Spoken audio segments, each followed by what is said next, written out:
السلام علیکم ورحمۃ اللہ وبرکاتہ۔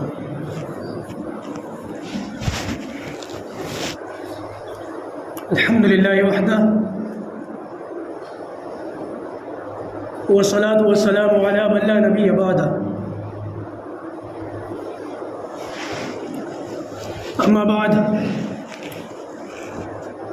اعوذ باللہ من الشیطان الرجیم، بسم اللہ الرحمن الرحیم۔ قل يا عبادي الذين أسرفوا على أنفسهم لا تقنطوا من رحمة الله إن الله يغفر الذنوب جميعا إنه هو الغفور الرحيم صدق الله العظيم۔ درود شریف پڑھ لیجیے۔ اللهم صل على محمد وعلى آل محمد كما صليت على إبراهيم وعلى آل إبراهيم إنك حميد مجيد۔ اللهم بارك على محمد وعلى آل محمد كما باركت على إبراهيم وعلى آل إبراهيم إنك حميد مجيد۔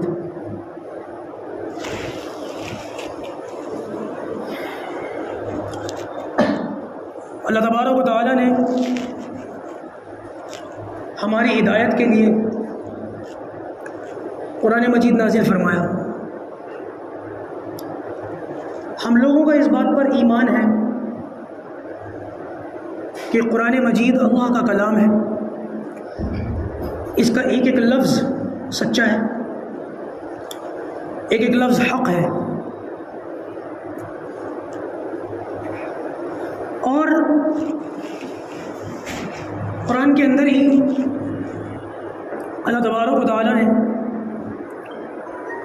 ہمارے دنیا میں آنے کا مقصد بھی بیان کر دیا۔ اللہ تعالیٰ فرماتا ہے وَمَا خَلَقْتُ الْجِنَّ وَالْإِنسَ إِلَّا لِيَعْبُدُونَ، انسان اور جنات ان کو میں نے اپنی عبادت کے لیے پیدا کیا ہے۔ ہماری پیدائش کا مقصد کیا ہے؟ اللہ تعالیٰ کی عبادت، اس کو راضی کرنا، ایسے کام کرنا جن سے اللہ تعالیٰ راضی ہوتا ہو، اور ایسی باتوں سے، ایسے کاموں سے بچنا جن سے اللہ تعالیٰ ناراض ہوتا ہو۔ جن باتوں سے اللہ تعالیٰ ناراض ہوتا ہے ان باتوں کو، ان کاموں کو کیا کہتے ہیں؟ گناہ کہتے ہیں۔ یہ گناہ کا کام ہے۔ جن باتوں سے اللہ تعالیٰ ناراض ہوتے ہیں، جن کاموں سے اللہ تعالیٰ ناراض ہوتے ہیں، ان کاموں کو کیا کہا جاتا ہے؟ گناہ کے کام کہا جاتا ہے۔ یہ گناہ کے کام ہے۔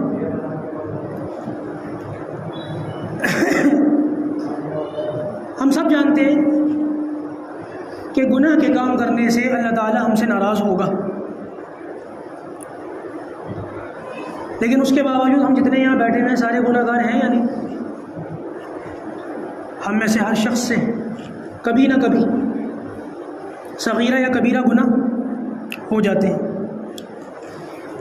بعض مرتبہ ہم جان بوجھ کے بھی گناہ کرتے ہیں، ہم جانتے ہیں کہ یہ کام جو ہم کر رہے ہیں یہ اچھا نہیں ہے، لیکن بعض مرتبہ شیطان اتنا زیادہ حاوی ہو جاتا ہے کہ انسان گناہ کو گناہ سمجھنے کے باوجود بھی کر دیتا ہے۔ دیکھیے، گناہ کے کرنے کے بہت سارے نقصانات ہیں۔ جب کوئی شخص کوئی کام کرے گا، گناہ کا کام کرے گا، تو ایک مرتبہ گناہ کرنے کے کئی نقصانات ہو سکتے ہیں۔ علماء نے اس پر بہت ساری کتابیں لکھی ہیں، میں ان میں سے چند ایک باتیں بیان کر دیتا ہوں۔ مثال کے طور پر گناہ کرنے کا سب سے پہلا نقصان وہ یہ ہے کہ انسان کا سکون ختم ہو جاتا ہے۔ جو انسان گناہ کرتا ہے سب سے پہلے اس کا سکون ختم ہو جاتا ہے، راتوں کی نیندیں اڑ جاتی ہیں۔ حالانکہ کتنے لوگ ایسے ہیں جو اپنے من کے سارے کام کرتے ہیں، فلاں کام کرنا چاہیے کر لیا، فلاں جگہ جانا چاہیے چلے گئے، جس گناہ میں ملوث ہونا چاہتے ہیں ہو جاتے ہیں۔ اب ہونا تو یہ چاہیے تھا کہ انہوں نے اپنے من کا سارا کر لیا، اپنے دل کی ساری پوری کر لی، تو اب اپنی ساری خواہشیں پوری کرنے کے نتیجے میں ان کو سکون ملنا چاہیے تھا۔ ہوتا اس کا الٹا ہے، بجائے اس کے کہ ان کو سکون ملتا وہ اور بے چینی کے عالم میں مبتلا ہو جاتے ہیں۔ یہ ہوتا ہی نہیں ہوتا۔ تو گناہ کرنے کا سب سے پہلا نقصان کیا ہے؟ انسان کی زندگی بے چینی میں مبتلا ہو جاتی ہے، اس کی زندگی سے سکون ختم ہو جاتا ہے۔ دوسرا گناہ کرنے کا نقصان، انسان کی دعائیں قبول نہیں ہوتی۔ اللہ تعالیٰ سنتا سب کی ہے، لیکن جب کوئی انسان بار بار گناہ میں مبتلا ہو جائے، تو پھر اللہ تبارک و تعالیٰ پھر اس بندے کو وہ دینا بند کر دیتے ہیں جو یہ چاہتا ہے۔ جیسے کوئی بچہ اپنے باپ کی بار بار نافرمانی کرے، جو کام باپ کہتا ہو بچہ وہ نہ کرتا ہو، تو ایک وقت آتا ہے کہ باپ بھی پھر اپنے اس بچے سے کنارہ کر لیتا ہے۔ پھر بچے کو جو کچھ بھی چاہیے ہوتا ہے، کچھ مانگنا ہوتا ہے، تو باپ اس کی بات سننا چھوڑ دیتا ہے۔ تو یہی معاملہ گناہ کرنے کا دوسرا نقصان کہ انسان کا جو ہے نا وہ اس کی دعائیں قبول نہیں ہوتی۔ گناہ کرنے کا تیسرا نقصان یہ ہے کہ انسان کا عبادت میں دل نہیں لگتا، نماز پڑھنے کا دل نہیں چاہتا، تلاوت کرنے کا دل نہیں چاہتا، ذکر کرنے کا دل نہیں چاہتا۔ نیک ماحول سے، اچھے ماحول سے انسان اپنا جی چراتا ہے۔ آپ کو سوسائٹی کے اندر کتنے لوگ مل جائیں گے، جب نماز کا وقت ہو آپ مسجد آتے ہوئے کئی لوگوں کو یہ جملہ کہہ دیں کہ بھائی نماز کا وقت ہے، چلو مسجد چلتے ہیں نماز پڑھتے ہیں، تو اکثر ایک بہانہ آپ لوگوں نے سنا ہوگا جو کہا جاتا ہے میرے کپڑے خراب ہیں، میں ناپاک ہوں۔ اور اگر کوئی دوسرا کوئی پروگرام ہو کہ بھائی چلو ابھی جو ہے وہ V3S مال چلنا ہے، یا فلاں فلم لگی ہوئی ہے اس کی ٹکٹ آئی ہوئی ہے میرے پاس وہاں چلنا ہے، یا چلو مورتھل چلتے ہیں وہاں جا کے پراٹھے کھانے، تو آدمی کہتا ہے ٹھیک ہے ابھی کپڑے بدل کر آتا ہوں۔ تو انسان کا جو ہے نا گناہ کرنے کا تیسرا بڑا نقصان یہ ہے کہ اس کا عبادت میں دل نہیں لگتا۔ نیک باتوں سے، نیک انسانوں سے، نیک ماحول سے انسان کا دل اچاٹ ہو جاتا ہے، وہ اس ماحول میں جانا نہیں چاہتا۔ گناہ کرتے کرتے کرتے کرتے انسان کی طبیعت ایسی بن جاتی ہے۔ اور گناہ کرنے کا چوتھا نقصان، انسان کا دعا مانگنے کا دل نہیں چاہتا۔ بہت سارے لوگ کہتے ہیں کہ جی ہمارا دعا کرنے کا دل نہیں چاہتا، ہم کیا کریں؟ میرے بھائی یہ بیماری ہے، یہ گناہوں کی نحوست ہے۔ اگر کسی انسان کا دعا کرنے کا دل نہیں چاہتا تو اس کا مطلب یہ ہے کہ وہ گناہوں کی جو ہے نا اس میں بہت زیادہ پھنسا ہوا ہے۔ مجھے مہینوں ہو گئے کہتے کہتے مگر آپ لوگوں کو بیٹھنا نہیں آیا آج تک، مہینوں ہو گئے، مہینے آپ لوگوں کو بیٹھنا نہیں آیا۔ اللہ تعالیٰ نے دنیا کا نظام سنبھالنے کے لیے آپ لوگوں کو بھیجا ہے، آپ کو دروازے پر چپلیں اتارنا نہیں آتا، آپ کو صفوں میں بیٹھنا نہیں آتا، کیا دنیا کا نظام سنبھالیں گے آپ؟ ابھی تک جو باتیں میں کر رہا تھا نا بہت غور سے لوگ سن رہے تھے، اب یہ جو تلخ والا لہجہ ہے نا بہت سارے لوگوں کو برداشت نہیں ہوتی، حالانکہ کام آپ ایسے کرتے ہیں۔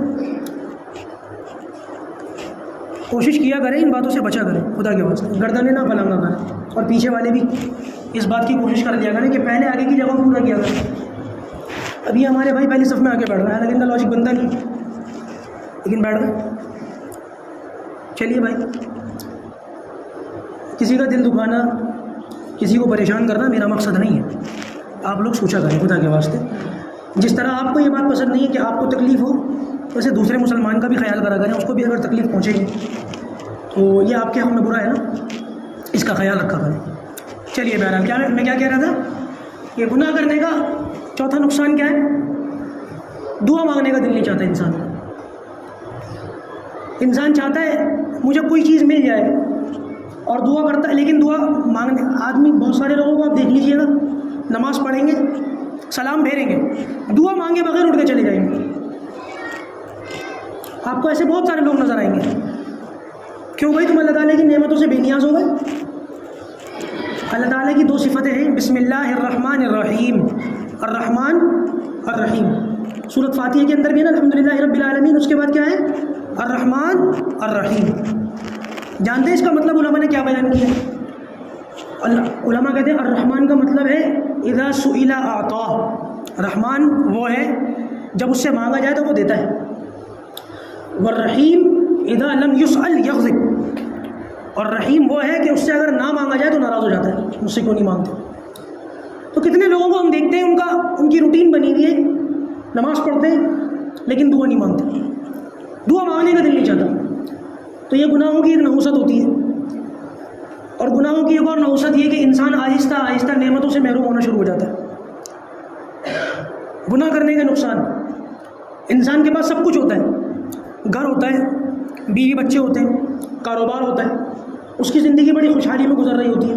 لیکن آہستہ آہستہ وہ انسان ایک دم نہیں ہوتا، آہستہ آہستہ وہ انسان جو ہے اپنی نعمتوں میں جو انجوائے کر رہا تھا، آرام سے بیٹھا ہوا تھا، وہ نعمتیں آہستہ آہستہ ختم ہونی شروع ہو جاتی ہیں.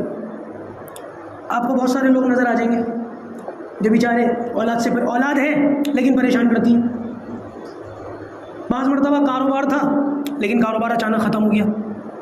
آہستہ آہستہ ایسے حالات بن گئے کہ وہ آدمی جو 20 آدمیوں کو اپنے فیکٹری میں رکھ کر ان کو تنخواہیں دیتا تھا، آج اس کے پاس اتنا حساب کتاب بھی نہیں ہے کہ وہ اپنے گھر کا، اپنے بجلی کا یا اپنے کسی چیز کا کرایہ وغیرہ بھی نکال سکے. تو جو اللہ تبارک و تعالیٰ نعمتیں دینا جانتا ہے وہی پروردگار نعمتیں لے بھی سکتا ہے. اور نعمتیں اللہ تعالیٰ کب لیتا ہے؟ جب انسان گناہوں کی نحوست میں مبتلا ہو جاتا ہے. تو یہ چند ایک نقصانات تھے جو میں نے بتائے. نقصان اور بھی ہے کہ بات اچھی خاصی ہو جائے گی، اتنا وقت نہیں ہوتا. عرض یہ کر رہا تھا کہ یہ گناہ ہیں اور گناہوں کے نقصانات ہیں. اب سوال یہ اٹھتا ہے کہ گناہوں کو چھوڑنے کے لیے کیا کیا جائے؟ گناہ چھوڑیں گے نا ہم سب انشاءاللہ. تو گناہوں کو چھوڑنے کے لیے صرف ایک کام ہے، بس، دوسرا کوئی کام نہیں. اور وہ کون سا کام ہے؟ کون بتائے گا؟ توبہ. گناہوں کو چھوڑنے کے لیے صرف توبہ کی جا سکتی ہے.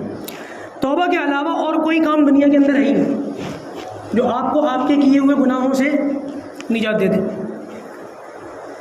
تو توبہ کے لیے 3 باتیں شرط ہیں بھائی.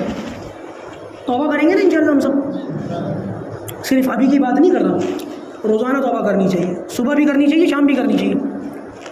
تو آدمی کو چاہیے کہ توبہ کیا کرے. تو توبہ کرتے وقت 3 باتوں کا خیال رکھا کرے. جب تک یہ 3 باتیں پوری نہیں ہوں گی انسان کی توبہ کامل نہیں ہوگی. نہ انسان کی توبہ کامل ہوگی، نہ انسان کی توبہ قبول ہوگی. تو توبہ کی قبولیت کے لیے کتنی باتیں شرط ہیں؟ بولے میں 3 باتیں شرط. سب سے پہلی بات توبہ کی قبولیت کے لیے، آپ لوگ ماشاءاللہ سارے پڑھے لکھے ہیں، سن چکے ہوں گے کئی بار یہ باتیں، کہ توبہ کی قبولیت کے لیے سب سے پہلی شرط ہے کہ جو گناہ کیا ہے اس کو چھوڑنا ہے. جو گناہ کرتے ہیں اس کو چھوڑنا ہے. اور دوسری شرط یہ ہے کہ اس گناہ پر شرمندگی کا اظہار بھی کرنا ہے. ہاں میرے پروردگار مجھ سے یہ گناہ ہوا ہے، مجھے اس پر شرمندگی ہو رہی ہے. اور تیسری شرط یہ ہے کہ گناہوں کو چھوڑنے کے بعد ہمیشہ کے لیے ان کو چھوڑے رکھنے کا ارادہ، اب نہیں کروں گا. اگر یہ تینوں باتیں نہیں ہیں، یہ 3 میں سے ایک بات بھی نہیں ہے، تو معاف کیجیے گا میرے بھائیوں، ہماری توبہ قبول نہیں. توبہ کی قبولیت کے لیے 3 باتیں شرط ہیں: گناہوں کا چھوڑنا، ان گناہوں پر شرمندگی کا اظہار کرنا، اور آئندہ بالکل نہ کرنے کا پکا ارادہ کرنا. دوبارہ ہو جائے تو پھر توبہ کر لینا. یہ میں نہیں کہتا کہ دوبارہ گناہ نہیں ہوگا، توبہ کرنے کے بعد دوبارہ گناہ ہو جائے گا، پھر کیا کریں گے؟ پھر توبہ کر لیں گے. لیکن توبہ کرتے وقت یہ سوچنا کہ دوبارہ کر لوں گا، ابھی توبہ کر لیتا ہوں پھر کر لوں گا. توبہ کرتے وقت یہ نیت نہیں ہونی چاہیے، یہ ارادہ ہونا چاہیے اب اے پروردگار اگر پھر سے اس گناہ میں مبتلا ہو گیا تو انشاءاللہ میں پھر توبہ کروں گا، لیکن میں جان بوجھ کر اس گناہ میں آئندہ مبتلا نہیں ہوں گا. ٹھیک ہے؟ یہ 3 بنیادی شرطیں. اس کے علاوہ اور باتیں بھی ہیں. مثال کے طور پر اگر کسی شخص کے ذمے کسی کے حقوق ہیں، حقوق العباد ہیں، تو اس کے لیے بھائی یہ 3 شرطیں کافی نہیں ہیں۔ اگر کسی کا مال کھا رکھا ہے یا کسی کا حق دبا رکھا ہے تو یا تو اس کا حق ادا کرو یا معاف کرواؤ، یہ کرنا پڑے گا۔ تو یہ 4تھی شرط ہے حقوق العباد کے اندر۔ اور اس کے علاوہ ایک بنیادی چیز یہ بات یاد رکھیں کہ توبہ کرتے وقت نیت یہ ہو کہ میں اللہ تعالیٰ کے ڈر سے توبہ کر رہا ہوں، جہنم کے ڈر سے توبہ نہیں کر رہا۔ دل میں یہ ارادہ نہ ہو کہ گناہ کروں گا تو جہنم میں جلوں گا۔ نیت یہ ہونی چاہیے کہ گناہ کروں گا تو میرا اللہ مجھ سے ناراض ہو جائے گا، اور میں اللہ تعالیٰ کے ڈر سے، اس کی ناراضگی کے ڈر سے توبہ کر رہا ہوں، جہنم سے اور آگ کی لپٹوں کی وجہ سے توبہ نہیں کر رہا ہوں۔ پتہ ہے لوگ بعض مرتبہ گناہ کیوں نہیں کرتے؟ بہت سارے لوگ گناہ کرتے ہیں، ایک دن آتا ہے گناہ رک جاتا ہے، گناہ چھوٹ جاتا ہے۔ بھائی آپ تو یہ کام کرتے تھے، پیسہ بہت خرچ ہوگا، تو وہ گناہ اس لیے نہیں کر رہا ہے کہ میں اللہ تعالیٰ سے مجھ سے ناراض ہو جائیں گے، اس لیے کر رہا ہے کہ پیسہ خرچ ہوگا۔ یا بعض لوگوں کو دیکھا جاتا ہے کہ اگر گناہ میں مبتلا ہوں گا تو میری صحت خراب ہو جائے گی، اس لیے چھوڑو۔ تو پیسہ خراب ہونے کے ڈر سے گناہ چھوڑنا، صحت خراب ہونے کے ڈر سے گناہ چھوڑنا، یہ توبہ نہیں ہے۔ اسی طریقے سے بدنامی کے ڈر سے کہ اگر میں یہ کام کروں گا تو میری بدنامی ہوگی، اس ڈر سے جو ہے نا اگر کوئی گناہ نہیں کرتا تو یہ بھی توبہ نہیں ہے۔ اور اسی طریقے سے کوئی شخص جو ہے نا وہ گناہ کرنا چاہتا ہے، بہت ٹرائی کرتا ہے، بہت کوشش کرتا ہے، لیکن موقع نہیں ملا اسے، کئی بار کوشش کی نہیں ملا، انہوں نے سوچا ہٹاؤ چھوڑو، یہ بھی توبہ نہیں ہے۔ تو پیسے کے ڈر سے، صحت کے ڈر سے، بدنامی کے ڈر سے یا موقع نہ ملنے کی وجہ سے گناہ نہ کرنا، یہ توبہ نہیں ہے۔ توبہ کس لیے ہے؟ صرف اور صرف اللہ تبارک و تعالیٰ کے ڈر سے کسی کام کو چھوڑنا۔ ایک آدمی ہے جوا کھیلتا ہے، اب وہ یہ سوچے کہ میں جوا کھیلوں گا تو میرے پیسے کا لاس ہو جائے گا، ہٹاؤ میں جوا نہیں کھیلتا، تو یہ توبہ ہے یا نہیں؟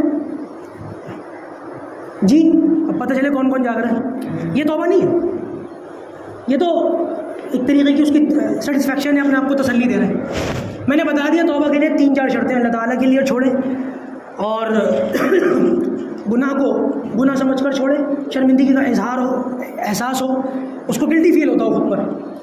اور 4تھی چیز کیا بتائی تھی میں نے کہ آئندہ اس گناہ کو نہ کرنے کا پکا ارادہ ہو۔ اچھا بھائی آپ نے یہ 3-4 نیتیں کر لی، گناہ بھی چھوڑ دیا، اب توبہ پر پکا رہنے کے لیے، ڈٹے رہنے کے لیے کچھ کام آپ کو اور کرنے پڑیں گے۔ وہ کام بتا دوں آپ کو؟ اگر وہ ساری باتیں آج پوری نہ ہو سکیں پھر اگلے جمعے بتا دیں انشاءاللہ، ہے نا؟ تو یہ باتیں تو آپ لوگوں کو پتہ تھیں تقریباً، جو میں نے ابھی بتائی ہیں کہ توبہ کرنی چاہیے، گناہوں سے بچ جاتا ہے، لیکن توبہ پر جمے رہنے کے لیے، توبہ پر پکا رہنے کے لیے کچھ اور کام ہوتے ہیں جن کو کرنا پڑتا ہے، ان کو اختیار نہیں کریں گے تو بالآخر آپ کی توبہ ٹوٹ جائے گی۔ تو سب سے پہلا کام توبہ پر جمے رہنے کے لیے جو آپ کو کرنا ہے وہ یہ کہ آپ نے گناہ کر لیا، آپ کو شرمندگی کا احساس ہوا، آپ نے توبہ کر لی، آپ واقعی اللہ تعالیٰ سے ڈر گئے، اب سب سے پہلا کام یہ کریں کہ جن برے دوستوں میں آپ بیٹھتے تھے ان کو فوراً چھوڑ دیں۔ آپ نے توبہ کر لی، اب شیطان سب سے پہلے آپ کو یہ جھانسا دے گا، الحمدللہ میں توبہ کر چکا، مجھے بالکل تسلی ہے، یہ جو میرے برے دوست ہیں نا جو مجھے گناہ کرواتے تھے، میں ان میں ابھی بھی بیٹھ کر کے توبہ کر کے بچ جاؤں گا، یہ شیطان کا بہت بڑا جھانسا ہے۔ آپ سوچیں گے کہ جن دوستوں میں بیٹھ کر میں پہلے گناہ کرتا تھا اب ان دوستوں میں بیٹھ کر میں گناہ چھوڑ دوں گا، نہیں ہو سکتا۔ ہفتہ 10 دن مہینہ بھر آپ دوبارہ ان گناہوں میں مبتلا ہو جائیں گے۔ اور دوسرا جھانسا آپ کو یہ ملے گا کہ میں نے توبہ کر لی، میں اپنے دوستوں کو بھی کرواؤں، آپ ان دوستوں کو چھوڑنا پڑے گا۔ امام غزالی رحمۃ اللہ علیہ فرماتے ہیں کہ یار بد مارے بد سے زیادہ برا ہوتا ہے۔ یار بد یعنی کہ برا دوست، مارے بد زہریلے سانپ سے بھی زیادہ برا ہوتا ہے۔ اور اس کی ایکسپلینیشن بھی انہوں نے دی، وضاحت بھی کی ہے اس کی۔ برا دوست زہریلے سانپ سے بھی زیادہ خطرناک ہوتا ہے۔ کیسے؟ اس لیے کہ اگر یہ سانپ ڈس لے گا تو زیادہ سے زیادہ اس کی جان جائے گی، اگر برا دوست ڈس لے گا تو اس بیچارے کا ایمان چلا جائے گا۔ تو سانپ تو صرف جان لے گا، برا دوست آپ کا ایمان لے لے گا۔ بلکہ ایک موقع پہ فرماتے ہیں کہ برا دوست شیطان سے بھی زیادہ برا ہوتا ہے۔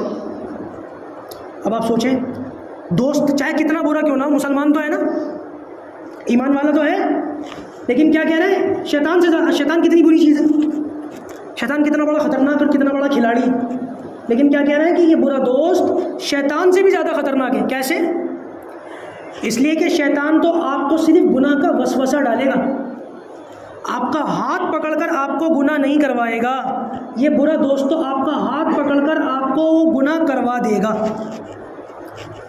اس لیے کہتے ہیں کہ برا دوست شیطان سے بھی زیادہ خطرناک ہے. یار بد مارے بد سے بھی زیادہ برا ہے.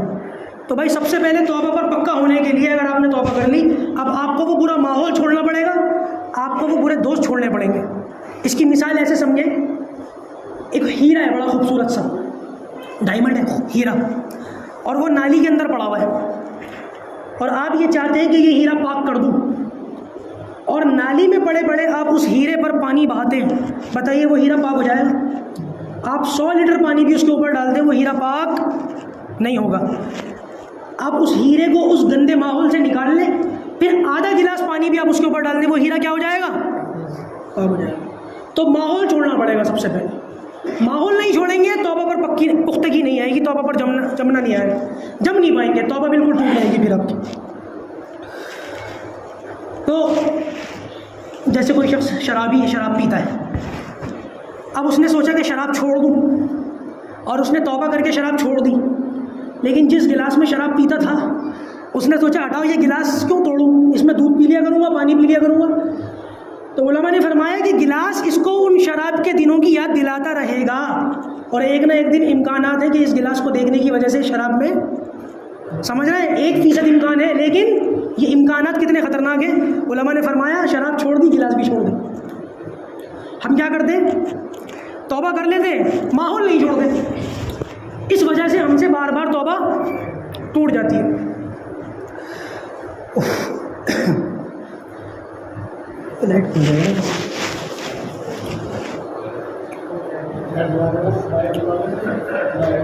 تو عرض یہ کر رہا تھا کہ ایک تو ہمیں توبہ کرنی ہے، اور دوسرا ہمیں اس بات پر بھی توبہ کرنی ہے کہ یا اللہ بہت دیر سے توبہ کریں.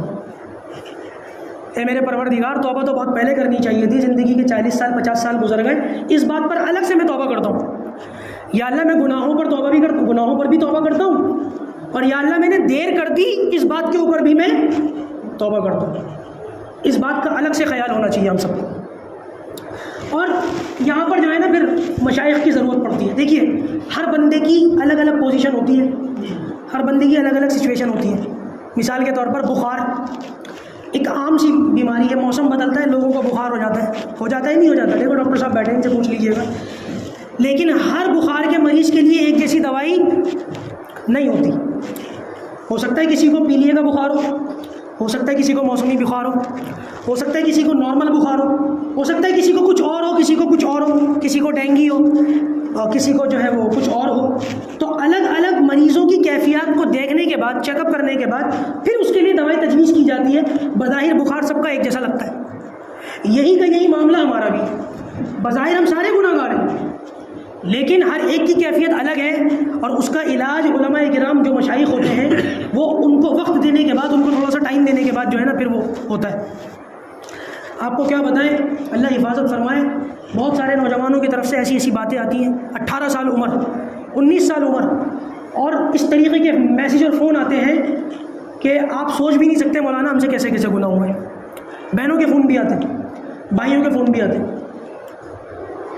6 پرچوں پر ایک شخص کا، 19 سال کا، 6 پرچے تھے اس نے پوری اپنی کہانی سنائی 6 پرچوں کے اندر لکھ کر کہ میں نے 2 مرتبہ خودکشی کرنے کی کوشش کی.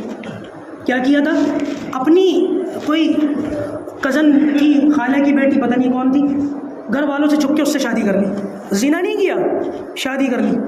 2-2.5 سال تک گھر والوں کو نہیں بتایا. ایسی زندگی ہو گئی کہ 2 مرتبہ مرنے کی کوشش کر. تو گناہ جو ہوتے، یہ جو ہمارے آج کل کے جو نوجوان ہیں نا، یہ بڑے نا امید ہوتے جا رہے ہیں. نا امید نہیں ہونا بھائی، گناہوں سے کبھی بھی نا امید نہیں ہونا چاہیے. یہ نا امیدی جو ہے نا یہ انسان کو بہت زیادہ ڈپریشن میں لے جاتی ہے. اچھا بھائی، توبہ پر جمنے کے لیے جیسے کہ میں نے بتایا، ایک تو اپنے کسی نہ کسی یہ جو ہوتے ہیں نا خانقاہوں کے اندر صوفیہ ہوتے ہیں، علماء ہوتے ہیں، ان لوگوں سے جڑ کر اپنی کیفیات بیان کریں. نمبر 2، خود اعتماد نہیں ہونا، اپنے برے دوستوں کو ضرور چھوڑنا ہے. بہت سارے ساتھیوں کی طرف سے یہ بات آتی ہے کہ ہم نے توبہ بھی کر لی، دوستوں کو بھی چھوڑ دیا، لیکن ان کے فون آتے رہتے ہیں، دوستوں کے میسیج آتے رہتے ہیں۔ بھائی آپ کو دل پہ پتھر رکھنا پڑے گا، نمبر ڈیلیٹ کرنے پڑیں گے، فون کو بلاک کرنا، فون کو آگ لگا دو، کیا کریں گے؟ لاسٹ آپشن تو یہی، فون کو ہی چھوڑ دو۔ یہ پاس رہے گا تو وہ بلاتے رہیں گے اور ایک نہ ایک دن آپ ان کے پاس چلے جاؤ گے۔ تو توبہ پر جمنے کے لیے ماحول کو بھی چھوڑنا پڑے گا اور علماء کے ذریعے سے اپنی اصلاح بھی کروانی پڑے گی۔ اور ایک تیسرا کام، جن لوگوں نے توبہ کی ہے ان لوگوں کے واقعات پڑھنے پڑیں گے، ان کے قصوں کو، ان کے واقعات کو علماء نے جو لکھا ہے نا کتابوں کے اندر اور قرآن کے اندر اور حدیث کے اندر۔ میں آپ کو ایک حدیث پڑھ کے سناتا ہوں، نبی کریم صلی اللہ علیہ وسلم نے بیان فرمائی، کتنی پیاری حدیث ہے، انشاءاللہ آپ کا ایمان تازہ ہو جائے گا۔ نبی کریم صلی اللہ علیہ وسلم نے ارشاد فرمایا، بہت غور سے سنیے گا اور دل کے کانوں سے سنیے گا۔ نبی کریم صلی اللہ علیہ وسلم نے ارشاد فرمایا کہ ایک شخص ہے جو سفر میں اونٹنی پر بیٹھا ہوا ہے اور سفر کا سارا سامان اس کے پاس موجود ہے، اور سفر کرتے کرتے کرتے کرتے وہ اتنا آگے چلا گیا کہ جنگل میں پہنچ گیا، بیچ جنگل میں پہنچ گیا، اور اللہ کی شان وہ ایسے کسی کام میں مبتلا ہو گیا کہ جیسی کام سے فارغ ہوا اس نے دیکھا کہ اس کی اونٹنی سامان سمیت غائب ہو گئی، اونٹنی سامان سمیت غائب ہو گئی، نہ سامان ہے نہ اونٹنی ہے۔ بہت ڈھونڈا، بہت تلاش کرا، نہیں ملی، تھک گیا، ہار گیا، نا امید ہو گیا۔ بالآخر جنگل کے بیچ میں بیٹھ کر، جنگل کے اندر، بیابان کے اندر، وہ یہ سوچ کر بیٹھ گیا کہ اب تو میری موت یہیں آئے گی، کیونکہ ایسی جگہ پر موجود ہے، نہ کہیں جا سکتا ہے نہ کچھ کر سکتا ہے۔ یہ سوچ کر کے بیٹھ گیا اور اس نے یہ سوچ لیا کہ اب تو میں ہار گیا، میں یہیں مروں گا، موت کے انتظار میں گیو اپ کر کے بیٹھ گیا۔ بیٹھے بیٹھے آنکھ لگ گئی، سو گیا۔ جب آنکھ کھلی تو کیا دیکھتا ہے کہ وہ اونٹنی سامان سمیت سامنے کھڑی ہوئی ہے، تو کتنا خوش ہوگا وہ۔ نبی کریم صلی اللہ علیہ وسلم نے فرمایا وہ اتنا خوش ہوگا کہ خوشی میں وہ یوں کہہ دے گا کہ یا اللہ تو میرا بندہ ہے، میں تیرا رب ہوں۔ الٹا کہہ دے گا، کہنا تو یہ چاہیے کہ یا اللہ تو میرا رب ہے اور میں تیرا بندہ ہوں، لیکن خوشی کے مارے وہ کیا کہہ دیتا ہے، الٹا کہہ دیتا ہے کہ یا اللہ تو میرا بندہ ہے اور میں تیرا رب ہوں۔ تو جیسی خوشی اس بندے کو اپنی کھوئی ہوئی اونٹنی پر ہوتی ہے، ایسی خوشی پروردگار کو اپنے بندے کے توبہ کرنے پر ہوتی ہے۔ جب کوئی بندہ توبہ کرتا ہے تو اللہ تبارک و تعالیٰ اس کی توبہ پر ایسے خوش ہوتا ہے۔ بخاری شریف کی روایت ہے، آپ لوگوں نے شاید کئی بار سنی ہو۔ نبی کریم صلی اللہ علیہ وسلم نے ارشاد فرمایا کہ ایک شخص تھا، اس نے 99 قتل کر رکھے تھے۔ کتنے؟ 99۔ ایک دن اس کو احساس ہوا کہ مجھے توبہ کرنی چاہیے۔ یہ احساس بہت بڑی چیز ہے بھائی، یہ احساس ہی انسان کو اللہ تعالیٰ کے نیک بندوں تک لے جاتا ہے۔ آج ہمارے اندر سے یہ احساس ختم ہو چکا ہے۔ اس کو احساس ہوا 99 بندوں کا قاتل ہے، احساس ہوا کہ قتل کرنا چاہیے، توبہ کرنی چاہیے، توبہ کیا بول رہا ہوں میں تو اس کو احساس ہوا کہ توبہ کرنی چاہیے۔ اس نے سوچا کہ کسی سے پوچھوں۔ اب ایک شخص تھا، عالم تو نہیں تھا لیکن وہ عالمانہ چہرہ تھا، عبادت گزار تھا، اس نے اس سے پوچھا کہ بھائی میں نے 99 آدمیوں کو قتل کیا ہے، کیا میری توبہ قبول ہو جائے گی؟ اب وہ عالم تو تھے نہیں، انہوں نے اپنی طرف سے کہ تیرے جیسے کی کہاں توبہ قبول ہوگی۔ اس نے سوچا لا پھر سینچری مار دوں، انہوں نے اس کو بھی لڑکا دیا، 100 پورے کر دیے۔ پھر احساس ہوا اس کو، یہ احساس جو ہے نا، میں نے بتایا نا جیسے یہ احساس جو ہے نا یہ انسان کو بہت بڑا اللہ تعالیٰ کے اس تک لے جاتا ہے۔ پھر احساس ہوا، اور پھر احساس ہونے کے بعد دوبارہ اس نے کسی سے پوچھا، اس مرتبہ کسی عالم دین کے پاس گیا کہ میں نے 100 قتل کیے اور مجھے بڑی شرمندگی ہے، میں توبہ کرنا چاہتا ہوں، کیا میری توبہ قبول ہو جائے گی؟ تو وہ کہنے لگے کہ ہاں تمہاری توبہ قبول تو ہو جائے گی، لیکن ایک شرط ہے، تمہیں ماحول چھوڑنا پڑے گا۔ جیسے کہ میں نے تھوڑی دیر پہلے کہا، کیا کرنا پڑے گا بھائی؟ ماحول چھوڑنا پڑے گا۔ توبہ پر جمنے کے لیے ماحول چھوڑنا، آپ توبہ کر لیں گے، ماحول نہیں چھوڑیں گے، توبہ ٹوٹ جائے گی۔ تو انہوں نے کہا ایک کام کرو کہ جو ہماری بستی ہے، اس بستی میں گناہوں کا ماحول ہے، گناہ گار لوگ زیادہ ہیں، توبہ کرو، اس بستی کو چھوڑو، دوسری بستی میں جاؤ، وہاں نیک لوگ ہیں، اللہ والے لوگ ہیں، اللہ کے ولی لوگ ہیں، وہاں جا کر کے ان لوگوں میں رہو۔ اس نے کہا ٹھیک ہے۔ اس نے گھوڑا لیا، اس کے اوپر بیٹھا، ابھی اپنی بستی سے نکلا بھی نہیں تھا، 4 قدم چلا تھا، ابھی توبہ بھی نہیں کی اس نے، نہ اپنی بستی سے نکلا نہ توبہ کی، صرف توبہ کے ارادے سے چلا ہے۔ 4-5 قدم چلا تھا، موت آ گئی، مر گیا۔ اب اللہ تبارک و تعالیٰ نے اپنی رحمت، اپنی قدرت، اپنا قانون دکھانے کے لیے دونوں فرشتوں کو بھیج دیا۔ جنت سے فرشتے بھی آ گئے، جہنم سے فرشتے بھی آ گئے۔ جنتی کہہ رہا ہے ہمارا آدمی، توبہ کرنے کے لیے نکل چکا ہے. جہنمی کہہ رہا ہے ہمارا آدمی ہے, ابھی نکلا ہے, توبہ کی نہیں ہے, دونوں لڑ رہے ہیں, ہمارا مال ہے ہمارا مال ہے. تو بڑھتے بڑھتے بات اتنی بڑھ گئی کہ اللہ تبارک و تعالیٰ نے دونوں فرشتوں کو اپنے پاس بلا لیا. کیوں جھگڑتے ہو؟ حالانکہ اللہ تعالیٰ سب کچھ جانتا ہے. تو جنت والا فرشتہ کہتا ہے کہ ہم اس لیے اس کو اپنے ساتھ جنت میں لے جانا چاہتے ہیں کہ یہ شخص توبہ کرنے کے ارادے سے نکل چکا ہے. اور جہنم کا فرشتہ کہتا ہے ہم اس کو اپنے ساتھ اس لیے جہنم میں لے جانا چاہتے ہیں کہ ابھی صرف نکلا تھا, ارادہ ہی کیا تھا, توبہ تو نہیں کی تھی, لہٰذا جہنمی ہے. تو اللہ تبارک و تعالیٰ کہتے ہیں اچھا بھائی تمہارے درمیان فیصلہ کرنے کا آسان طریقہ یہ ہے کہ زمین کو ناپو, اگر یہ اپنی بستی کے قریب ہے تو یہ جہنمی ہے, اور اگر یہ نیک لوگوں کی بستی کے قریب ہے تو یہ جنتی ہے. تو زمین, فرشتوں سے کہا گیا زمین کا فاصلہ ناپو. اب تھا تو اپنی بستی میں, ابھی اپنی بستی سے نکلا بھی نہیں تھا. اللہ تعالیٰ نے فرمایا اپنی بستی کے قریب ہے تو جہنم میں جائے گا, اور نیک لوگوں کی بستی کے قریب ہے تو جنت میں جائے گا. جب زمین ناپی گئی تو زمین اللہ کی, فیصلہ اللہ کا. اللہ تعالیٰ نے اس طرف کی زمین سے کہا تو پھیل جا, وہ پھیل گئی, اور اس طرف کی زمین سے کہا تو سکڑ جا, وہ سکڑ گئی. جب ناپا گیا تو نیک لوگوں کی بستی میں تھا. اللہ تعالیٰ نے فرمایا اس کا جنت کا فیصلہ. سمجھ رہے ہیں؟ توبہ کرتے ہیں انشاءاللہ, ماحول بھی چھوڑیں گے انشاءاللہ. اللہ تبارک و تعالیٰ ہم سب کی, آپ کی, میری, ہماری توباؤں کو قبول فرمائے. میرے دوستوں بہت بڑی بات ہے, یہ بہت بڑی نعمت ہے کہ انسان کو اپنے گناہوں پر ندامت ہو جائے, شرمندگی ہو جائے, اس کے دل میں اللہ تعالیٰ کا خوف آ جائے. یہ بہت بڑی چیز ہے. اگر مکھی کے سر کے برابر بھی اللہ تعالیٰ کے خوف سے ہمارے آنکھوں سے آنسو نکل جائے نا, تو جہنم کے آگ کے سمندروں کو بجھانے کے لیے آگ کا آنسو کافی.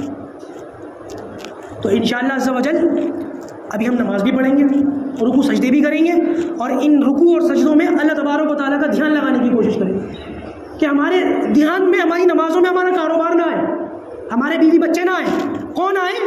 اللہ تبارک و تعالیٰ آئے. اس پر دھیان جمائیں گے نا انشاءاللہ. اور ابھی یہ موضوع ہے, بات ختم نہیں ہوئی, انشاءاللہ اگلے جمعے کو اس پر بات کریں گے, نہیں تو پھر جیسے تیسے بھی ہوگا, بات چیز جاری رکھیں گے. اصل مقصد یہ ہے کہ آپ کو کہانیاں, واقعات یہ سنانا مقصد نہیں ہے. مقصد یہ ہے کہ دل کی دنیا ہے نا, یہ نرم پڑ جائے. مرنے سے پہلے اللہ تبارک و تعالیٰ کو ہم اچھے لگنے لگ جائیں, پروردگار ہم سے راضی ہو جائے, اور پروردگار ہمیں اپنے نیک بندوں میں شامل کر لے. حالانکہ ہمارے اعمال ایسے نہیں ہے, لیکن پروردگار اگر ہم نیک بندوں میں شامل کر لے گا تو ہمارا کام بن جائے گا, اور اس کی شان رحمت میں کوئی کمی نہیں آئے گی. اللہ تبارک و تعالیٰ جو کہا گیا, سنا گیا, ہمیں ان باتوں کے اوپر عمل کرنے کی توفیق عطا فرمائے. وآخر دعوانا الحمدللہ رب العالمین. سنتیں پڑھ لیجیے.